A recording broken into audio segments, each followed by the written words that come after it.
Assalamu alaikum. This is Rafia Rahman. So today we are going to learn about article.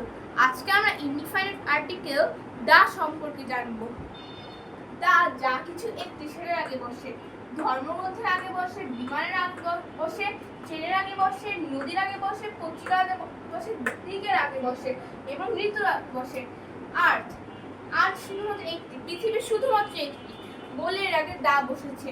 পুরাণ এটা ধর্মগ্রন্থ, বইটার আগে দা বসে। T-33 এটা বিমান, বইটার আগে দা বসেছে। বুসান এটা ট্রেন, বইটার আগে দা বসেছে। পদ্মা হচ্ছে এটা নদী, বইটার আগে দা বসেছে। ডেইলি স্টার এটার আগে একটা পত্রিকা, বইটার আগে দা বসেছে। ইস্ট এটা দিক, বইটার আগে দা বসেছে। সামার এটা ঋতু, বইটার আগে দা বসেছে। দা যা কিছু একটি, ধর্মগ্রন্থ, বিমান আগে বসে বলে এইসব ওয়ার্ডগুলোর আগে দা বসেছে। তো আজকের জন্য এইটুকুই, ধন্যবাদ।